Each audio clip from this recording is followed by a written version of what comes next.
ناظرین چلتے ہیں آج کے اپنے سوالات کے سیشن کی طرف۔ آج کا ہمارا جو پہلا سوال ہے وہ وحید اللہ خان صاحب وزیرستان سے پوچھتے ہیں، ایک پروگرام ہے ٹریجر NFT کے نام سے، تو کیا اس پر جو ہے نا پیسے کمانا اس کے ذریعے سے جائز ہے یا نہیں ہے؟ بسم اللہ الرحمن الرحیم۔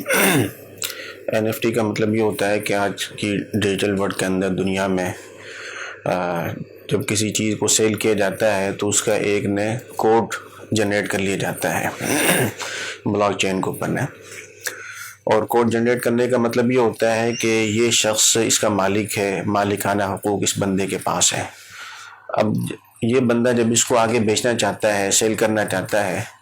تو جو خریدار ہوگا تو خریدار کا ایڈریس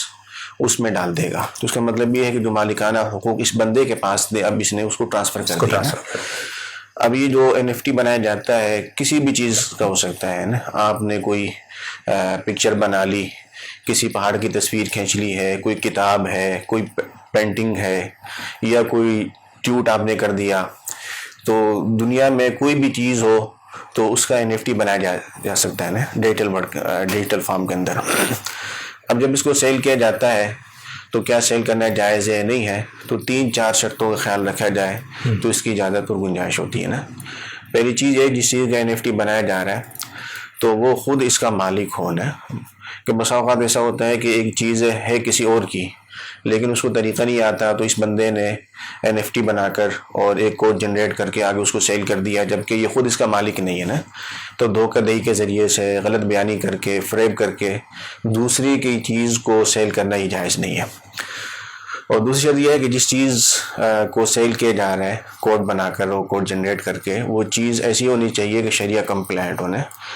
کہ آپ نے پہاڑ کی تصویر بنا دی،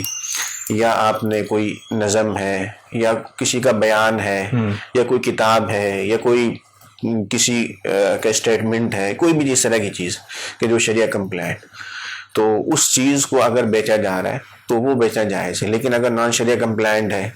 کہ کسی خاتون کی تصویر ہے یا اس میں کوئی فحش مواد ہے اور اس کا NFT بنا کر آگے بیچا جا رہا ہے تو یہ جائز نہیں ہے۔ اور تیسری شرط یہ ہے کہ باقاعدہ اس پر قبضہ بھی ہو، جو بھی ایک طریقہ کار ہوتا ہے کہ آپ کے پاس ایک چیز آ گئی، مالکانہ حقوق آ گئے، تو آپ نے اس کو ڈاؤن لوڈ کر لیا، تو قبضے کے بعد اس کو آگے بیچا جائے نا۔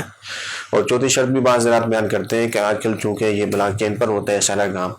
تو وہاں پر جو خرید و فروخت ہو رہی ہوتی ہے وہ ڈیجیٹل کرنسی کے اندر نا، کرپٹو کرنسی ہو گئی، اس طرح کی دیگر کرنسیاں ہیں، تو ان کے بدلے میں چیزوں کو سیل کیا جا رہا ہوتا ہے۔ چونکہ علماء کو اس کرنسی کے اوپر بہت سارے تحفظات ہیں، بہت سارے اشکالات بھی ہیں، تو اس ڈیجیٹل کرنسی کے بجائے جو بھی دیگر کرنسیاں ہیں،